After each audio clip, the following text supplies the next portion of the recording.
వాస్తవంగా ఒక కీలకమైనటువంటి అంశం. ఇప్పటికే ఒకటి కరెంటు ఛార్జీలు పెరిగినాయి. అది రేపు నెల బిల్లులో తెలుస్తుంది. బట్ అది జగన్మోహన్ రెడ్డి దుర్మార్గం అన్నాం, నడిచిపోతుంది.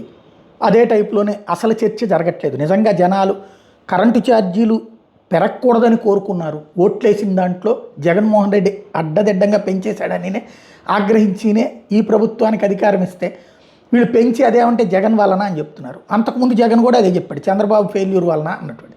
అంటే ఎవడు ఫెయిల్యూర్ అయితే జనాలకి ఏంటి అవసరం? ఛార్జీలు తగ్గింపు కోరుకున్నారు, తగ్గడం కంటే పెరుగుతున్నాయి. అది ఒక ఎత్తు అయితే బీచ్లకి డబ్బులు పెంచడం, 20 రూపాయలు ఛార్జీ వసూలు చేయడం, ఇది ఒక ఆస్పెక్ట్ కొత్తగా. అదే సందర్భంలో మరొక ప్రధానమైనటువంటి అంశం ఏదైతే ఇప్పుడు మీ సేవ ఇట్లాంటి వాటి ద్వారా సర్టిఫికెట్లు తీసుకోవాల్సి వస్తుంది. ఇదివరకు వాలంటీర్ ద్వారా ఉచితంగా ఇంటికి వచ్చినటువంటిది ఇప్పుడు అదొకటి నడుస్తుంది. అలాగే రోడ్లకి సంబంధించి టోల్ గేట్లు పెడతామంటున్నారు. ఏది రాష్ట్రానికి సంబంధించినటువంటి R&B రోడ్లకి అది ఇంకా రాలేదు కాబట్టి దాని ఇంపాక్ట్ తెలియదు.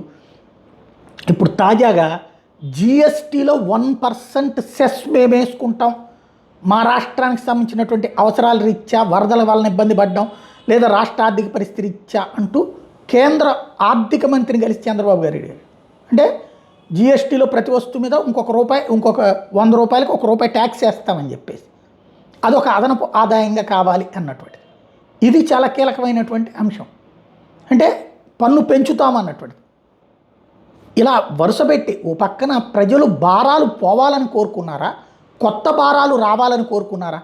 ధరలు పెరుగున్నాయి, ఇప్పటికే ప్రతి వస్తువు ధర పెరుగున్నది, నిత్యావసర వస్తువుల ధరలు పెరుగున్నాయి, కరెంటు ఛార్జీలు అల్లాడుతున్నాయి. ఇట్లాంటి దాంట్లో ఇంకా పన్నులు అనేటటువంటి భరించగలుగుతారా ప్రజలు?